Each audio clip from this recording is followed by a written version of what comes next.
তো শুধু সুরুচি সঙ্গ নয়, সুরেন্দ্রনাথ কলেজ থেকেও পাওয়া গেছে। তাদের সম্বন্ধে তো বাজারে আগেও ছিল, সিনেমা জগতের নায়িকাদের নিয়ে অনেক কেলেঙ্কারির কথা আমরা শুনেছিলাম, কিন্তু আজকে সেটা প্রমাণিত হচ্ছে। এক কাউন্সিলরকে প্রায় উলঙ্গ করে লোকে মেরেছে। আজকে রাগটা প্রকাশ পাচ্ছে, জনগণের রাগটা প্রকাশ পাচ্ছে, কারণ দাদা আপনাকে মাধ্যমে স্বাগত। দাদা অরূপ বিশ্বাসের ভাই স্বরূপ বিশ্বাস উনি গ্রেপ্তার হয়েছেন, তারপর আমরা যেভাবে দেখতে পাচ্ছি সুরুচি সংঘ ক্লাব, আবার আমরা দেখতে পাচ্ছি যা যা রুম থেকে যা যা উদ্ধার হচ্ছে, কি বলবেন? না না, এই তো শুধু সুরুচি সঙ্গ নয়, সুরেন্দ্রনাথ কলেজ থেকেও পাওয়া গেছে।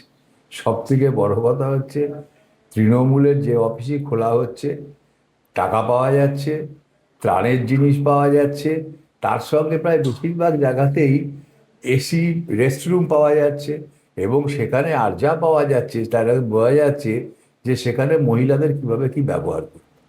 আজকে সে কথাগুলো মানুষের সামনে বলাটাই মুশকিল, যে যে পাওয়া যাচ্ছে, যেগুলো আমরা দেখছি সংবাদ মাধ্যমে, যে যা যা জিনিস পাওয়া যাচ্ছে, আমরা বুঝতে পারছি তৃণমূলের এই আমলে যে কিভাবে মহিলাদের প্রতি কি ব্যবহার হয়েছে, মহিলাদের কিভাবে ব্যবহার করা হয়েছে, সেটা আমরা বুঝতে পারছি। এটা কোন সংস্কৃতি বাংলায় নিয়ে এসেছিলেন, এটা আমরা অতীতে কোনোদিন এই জিনিস আমরা ভাবতে পারিনি, যে বাংলায় ক্লাবের ঘরে, কলেজের ইউনিয়ন রুমে টাকা পয়সা ছাড়া টাকা উইয়ে খেয়ে নেবে।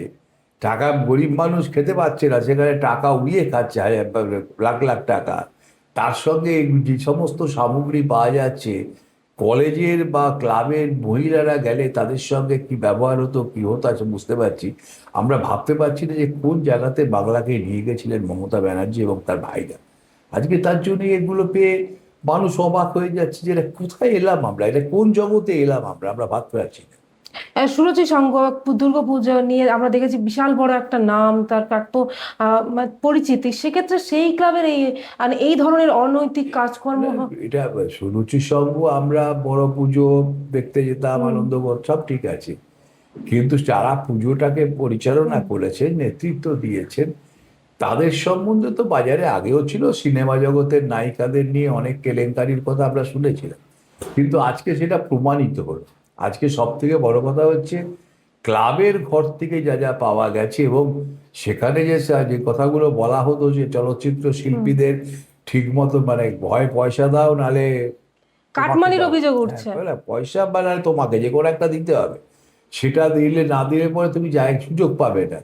আজকে সেইটা তো প্রমাণিত হচ্ছে, কারণ না হলে পরে ক্লাবের ঘরে ওই জিনিসগুলো পাওয়া যাবে কেন, ক্লাবের ঘরে সুন্দর এসি ফার্নিশড রুম পাওয়া যাবে কেন, তার মানে ওগুলোতে যে কি হতো কি চলতো, সেটা পুরোটা পরিষ্কার হচ্ছে আজকে।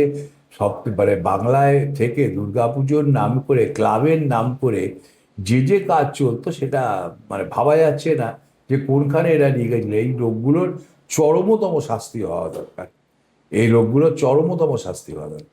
যে ধরনের অভিযোগ উঠে আসছে বা যেভাবে তার বিরুদ্ধে মানুষ ক্ষিপ্ত হচ্ছেন এবং জনরোষ দেখানো দেখানো হয়েছে, সে কি বলবেন? ডিম ছোড়া হচ্ছে, না না, গাড়ি ভাঙা দ্বীপজোড়া হচ্ছে। কোথায় এখানকারই এক পৌরসভায় এক কাউন্সিলরকে প্রায় উলঙ্গ করে লোকে মেরেছে। আজকে রাগটা প্রকাশ পাচ্ছে, জনগণের রাগটা প্রকাশ পাচ্ছে, কারণ যত বেশি জনগণ দেখছে যে কোন জায়গাটায়, যেখানে যে ঘর খুলছে, সেখান থেকেই যা যা জিনিস ত্রাণ মিলছে, সামগ্রী, বিক্রি আধার হচ্ছে, কার্ড। আধার কার্ড, হাজার হাজার আধার কার্ড, হাজার হাজার ভোটার কার্ড, এগুলো পাওয়া যাচ্ছে। মানুষ ক্ষিপ্ত হয়ে যাচ্ছে, সে কারণেই মানুষ মানুষের হাতে মানে এইরকম মানে আইনটা তুলে নিচ্ছে। যদিও আমরা এটাকে সমর্থন করি না, যদিও আমরা আইনের পথে যাবে এটাই ব্যালি, কিন্তু মানুষ সহ্য করতে পারছে না। মানুষের তৃণমূলকে দেখলে পরেই মানুষের মনে রাগ আসছে, এবং তার জন্যই আজকে বিভিন্ন জায়গায় এটা করছে। শ্রী যুবরাজই হোক আর এমনি যাই হোক, ডিম ডিম খেতে হচ্ছে আর পচা জল খেতে হচ্ছে এই জন্যে। অন্যদিকে দেখলাম টানা দুদিন পর মানে তল্লাশির পর আমরা দেখতে পাচ্ছি এনআইএ এর হাতে অবশেষে গ্রেপ্তার হয়েছেন শওকত মোল্লা। না, পালিয়ে যাবে কোথায়, ধরা তো পড়বেই, ধরতে হবেই। পালিয়ে বাঁচবে না এই হাতে, সরকারের হাত থেকে। দুদিন এদিক ওদিক ঘুরে নিতে পারে, চোরেদের জায়গা জেলের পিছনে হবেই। যতদিন বিজেপি সরকার থাকবে, দুর্নীতির সঙ্গে যুক্ত লোকেরা জেলেতেই থাকবে, বাইরে থাকবে না। তো তো হার জিত তো হয়েই থাকে, আমরা দেখেছি যখন সরকার ছিল না তৃণমূল, তার আগেও আমরা দেখেছি অনেক নির্বাচনে তারা হেরেছে, কিন্তু এরকম যে অবস্থা বর্তমানে তৃণমূলের যা অবস্থা, কি না না, বলবেন? কিছু কতগুলো দুর্নীতিগ্রস্ত চোর এক জায়গায় হয়েছিল। তৃণমূল কোনো রাজনৈতিক দলই ছিল না, 16 সালের পর থেকে তৃণমূল কংগ্রেস আস্তে আস্তে পুরোপুরি দুর্নীতির পাঁকে ঢুকে পড়েছিল। আজকে 21 সালের নির্বাচনেও বিজেপি হেরেছিল।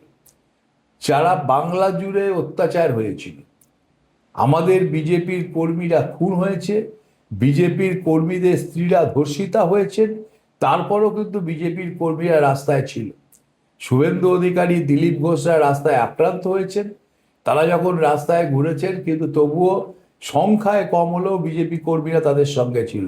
আমরা দেখলাম যে 28 দিন পরে যুবরাজ বেরোতে গেলেন, সাথে একটাও লোকাল তৃণমূল কংগ্রেসের লোক নেই, যেখানকার সবকটা কাউন্সিলর প্রায় তৃণমূলের, যেখানে দুজন প্রাক্তন বিধায়ক আছেন সে জায়গায় এবং অন্যান্য নেতৃত্ব আছেন, লোকালের একটা মানুষও অভিষেক ব্যানার্জিকে রিসিভ করতে আসেননি।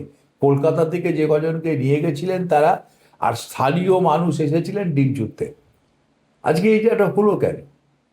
এটা নির্বাচনে তো হার জিত আছেই, এতদিন ধরে তো বিজেপি হেরেছে, কিন্তু বিজেপির লোকেরা তো পালিয়ে যায়নি, তাদের তো তৃণমূল মেরেছে, কিন্তু গ্রামের লোকেরা উলঙ্গ বলে মারতে আসেনি চোর বলে। তুমি চুরি করেছো তাই শাস্তি পাচ্ছ। আজকে চোর মানে মাথা থেকে শেষ অবধি, এবং মমতা ব্যানার্জিও দুর্নীতির সঙ্গে এতটা জড়িত, সবাই বলছে অভিষেককে সরাবেন না, কারণ সরানোর ক্ষমতা ওনার নেই, কারণ উনি যে কি কি দুর্নীতি করেছেন ওনার ভাইপো সব থেকে ভালো জানে। তাই মমতা ব্যানার্জি সরাতে পারবেন না, তৃণমূল কংগ্রেসটাও আর থাকবে না, ওরা উঠে যাবে।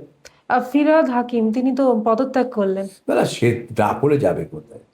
আজকে কিছু করার নেই। ফিরহাদ হাকিম হোক আর যাই হোক, এতদিন ধরে যা দুর্নীতির সঙ্গে যুক্ত আছেন, আজকে উল্টোপাল্টা বলে এই হয়েছে বলে লাভ নেই তো।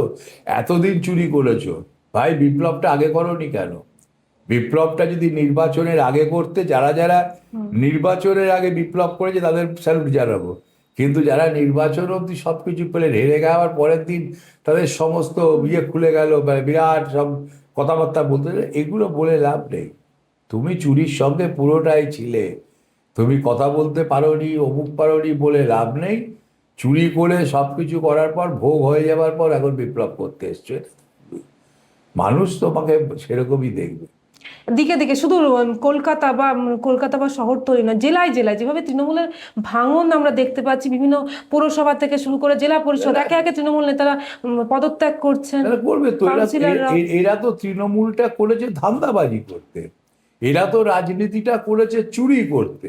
আজকে রাজনীতি করে চুরি করব, ভোগ করব, নাহলে পরে এক একটা বাড়ি থেকে এইসব জিনিস, একটা ক্লাব থেকে এইসব জিনিস পাওয়া যায়? আমরা ভাবতে পেরেছি কোনো দিন যে ক্লাবের মধ্যে টাকা পয়সার সঙ্গে যা পাওয়া যাবে, যেগুলো লোকের সামনে বলা যায় না, যেগুলো পাওয়া যাবে, এগুলো কোনদিন হয়? এরা ভোগ করতে এসেছিল, চুরি করতে এসেছিল। তাই চুরিটা যেই মুহূর্তে বন্ধ হয়েছে, হেরে গেছে, পালিয়ে বাঁচবার জন্য পালাতে চাইছে। চোরেরা বাঁচবে না, মানুষও বাঁচতে দেবে না, সরকারও দেবে না। তার জন্যই বিভিন্ন জায়গায় এমএলএরা মার খাচ্ছে, এতদিনের এমএলএ সে মার খাচ্ছে, বিভিন্ন জায়গায় মানুষ গিয়ে মারছে। বিজেপি তো মারতে যাচ্ছে না, মারছে তো মানুষ। সেদিন অভিষেক ব্যানার্জিকে যারা ডিম ছিল, অত বিজেপি কোথা থেকে আসবে? বিজেপি তো নেই, ছিল না ওখানে। কটা লোক বিজেপি করতো? ভোটাররা বিজেপিকে ভোট দিয়ে, বিজেপির কর্মী কোথায়? তাহলে এই হাজার হাজার শয়ে শয়ে মহিলারা এসছেন, এরা কারা? এরা সাধারণ মানুষ।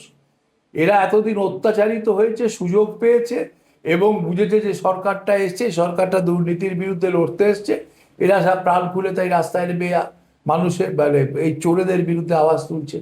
কিন্তু হবে, এটাই স্বাভাবিক, এটাই হবে। দাদা, স্বরূপ বিশ্বাস গ্রেপ্তার হলো, অরূপ বিশ্বাস নিয়ে কি বলবেন? হবে আস্তে আস্তে, একবারে তাড়াহুড়ো করে কি লাভ হয়? চলুক না, অনেক বিশ্বাসই যাবে জেলে, চলতে থাকুক। কেন এত তাড়াতাড়ি করার কি আছে? একজন ভাই গেছে, 15 দিন হোক, তারপরে আবার যায় আরেক ভাই যাবে, একসঙ্গে সব ভাই ঢুকবে কেন? ঢুকতে হবে, ঢুকতে কেউ শুধু এই ভাই কেন, ভাইদের দাদা যিনি পিসির আঁচলের তলায় বাঁচছেন, তিনিও বাইরে থাকবেন না, তিনিও ঢুকবেন। गरीबी मिटेगी, समृद्धि बढ़ेगी।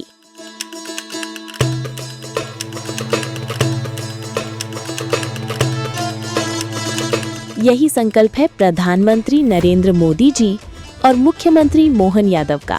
गरीब कल्याण मिशन से मध्य प्रदेश ने उठाया है ऐतिहासिक कदम।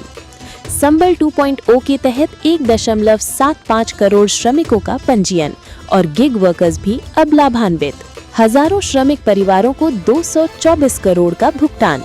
39 लाख लोगों को मिला भू अधिकार पत्र, देश में प्रथम स्थान। 8 लाख छोटे व्यापारियों को मिला ऋण सहयोग। 56 लाख पेंशनधारियों को हर माह 4000 करोड़ से अधिक राशि और 45 लाख परिवारों को मिला पक्का घर।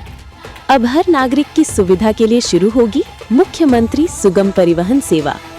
प्रधानमंत्री मोदी जी और मुख्यमंत्री मोहन यादव के नेतृत्व में मध्य प्रदेश तेजी से बढ़ रहा है गरीबी मुक्त और आत्मनिर्भर भविष्य की ओर।